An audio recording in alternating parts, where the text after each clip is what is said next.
Hello viewers, in today's session we are going to discuss an important problem from limits, and here we have to evaluate this limit involving the fractional part function. So here we have to find out limit x tends to 5 by 2 negative. Here negative shows that we have to find out the left hand limit of this function, that is fractional part of 2x, right? So let us see how we can easily find out the value of this limit using the definition of fractional part function. Now the fractional part function is defined like this, that is fractional part of p is given by p minus greatest integer of p, right? So we'll apply this definition to simplify fractional part of 2x. So fractional part of 2x can be written as 2x minus greatest integer of 2x. So replacing p by 2x. So now let us call this limit as L. So L is now limit x tends to 5 by 2, and here we have the negative sign, shows that we have to find out the left hand limit. So now a fractional part of 2x can be written as 2x minus greatest integer of 2x, right? Okay, now x approaches to 5 by 2 from the left of 5 over 2. So let us substitute x is equal to 5 over 2 minus h, and this quantity h is a positive quantity and it is infinitesimally very small. So when x tends to 5 by 2, then h tends to 0. So let us replace x by 5 by 2 minus h, and x tending to 5 by 2 negative, we can replace it by h tending to 0. So now we can express this limit in terms of h, and remember this h is infinitesimally very small, right? And it is a positive quantity which lies between 0 and 1.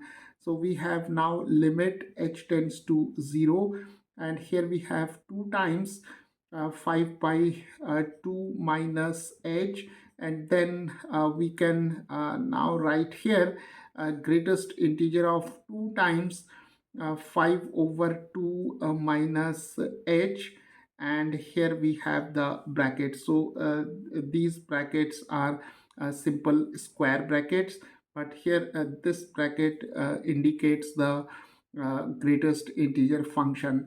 So now we have limit h tends to 0.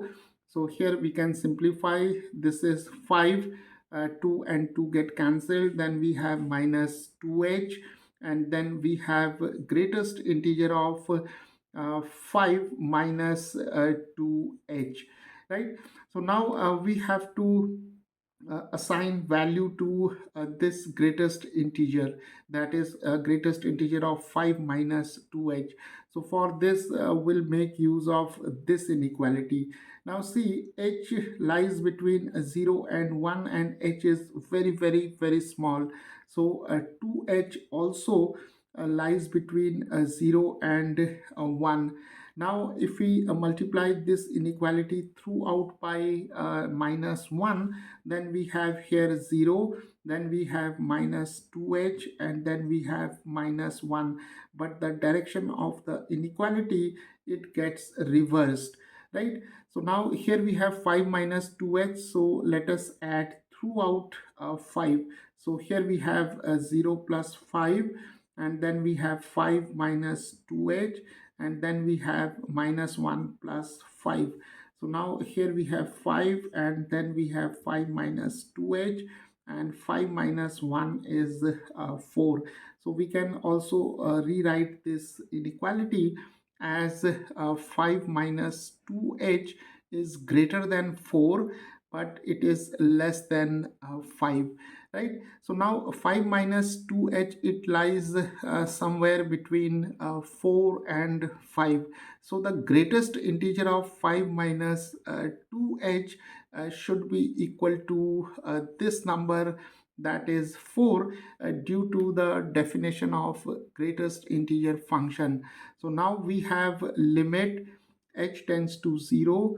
Here we have 5 minus 2h, and then greatest integer of 5 minus 2h is equal to 4. And remember, whenever we come across with functions like greatest integer function, we cannot directly substitute h tending to 0, that is h is equal to 0, right? So we have to first see the value of this number, that is 5 minus 2h, which lies between any two integers, right? So here greatest integer of 5 minus 2h is 4, because this quantity, it lies between these two integers, 4 and 5, right? So now we have here 4, and now we can take h is equal to 0. So we have 5 minus 2 times 0 minus 4. So this is 5 minus 0 minus 4, that is simply equal to 1. So the left hand limit of a fractional part of 2x when x tends to 5 by 2 from the left of x is equal to 5 by 2 is equal to 1. So this is how by the definition of a fractional part function in terms of greatest integer function, and using these concepts, we can easily find out the values of these kind of limits. So the value of this limit is equal to 1. Hello viewers, in today's session we are going to discuss an important problem from limits involving greatest integer function. And here we have to see whether the limit of this greatest integer function, that is greatest integer of 2x minus 3, when a limit x tends to 1, whether this limit exists or not, right? So here what we will do, we'll first find out the right hand limit and then the left hand limit, and if both the limits are equal to each other, then we can easily claim that the limit of this function exists, right? So let us first find the right hand limit. So let us first take this greatest integer of 2x minus 3 as f of x. So we have this function, and we have to see whether the limit of this function when x tends to 1, it exists or not. So the notation for the right hand limit is given by limit x tends to 1, and here we put a positive sign, and here we have f of x, right? So here we'll take x is equal to 1 plus h, where this h is infinitesimally very small, and h is a positive quantity, and it lies between 0 and 1.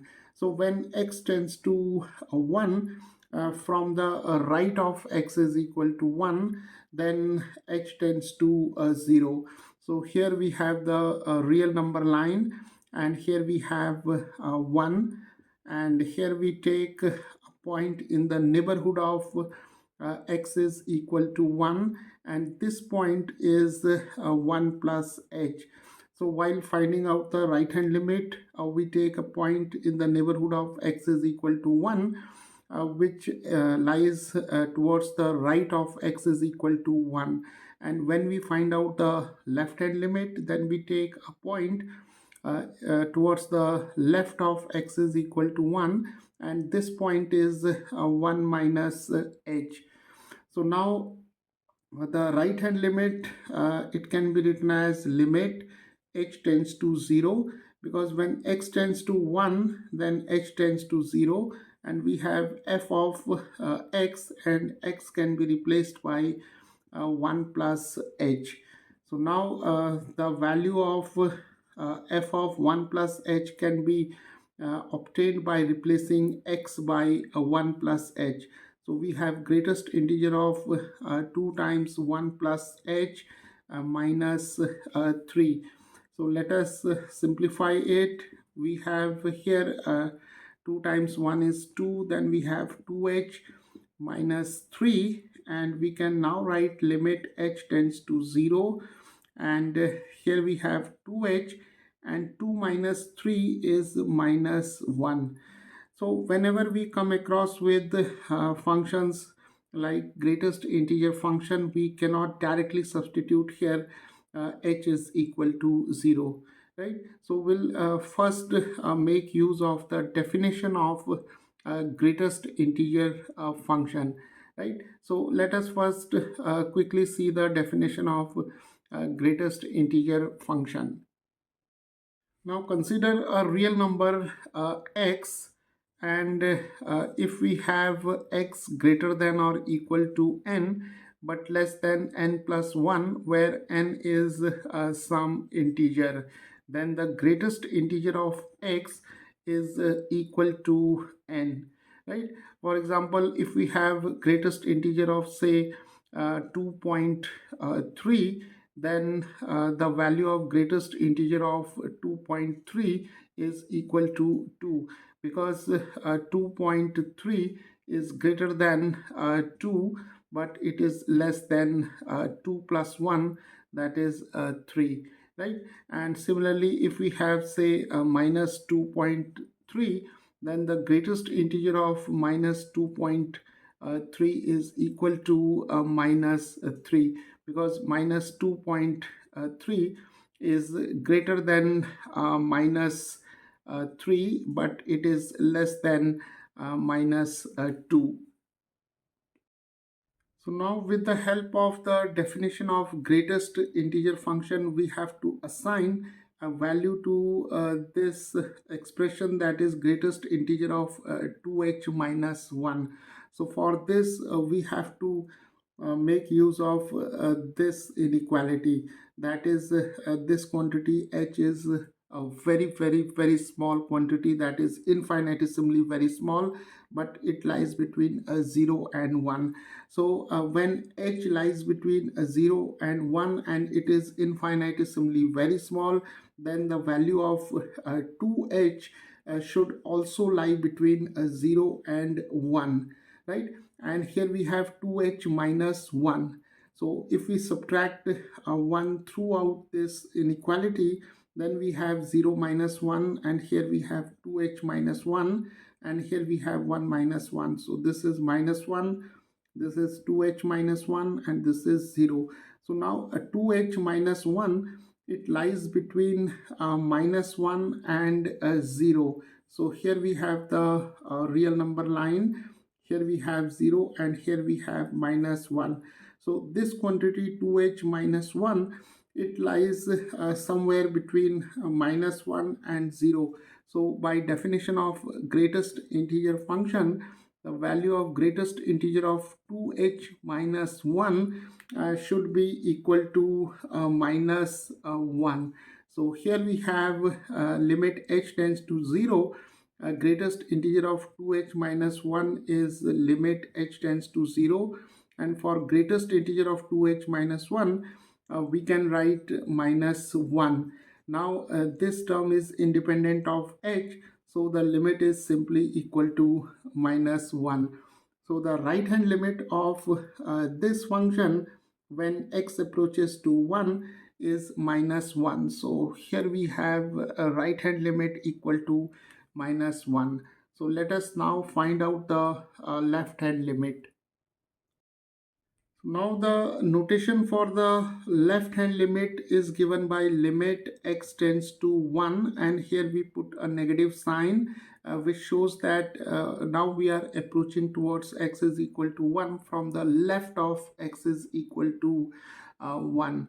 So here we have f of x. So now we make this substitution, that is x is equal to 1 minus h.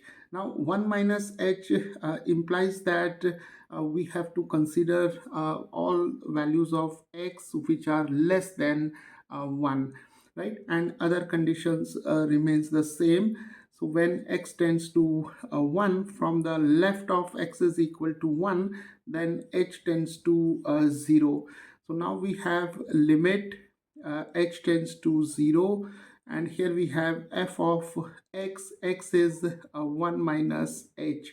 So now we can write limit h tends to 0, and f of 1 minus h can be obtained by replacing x by 1 minus h.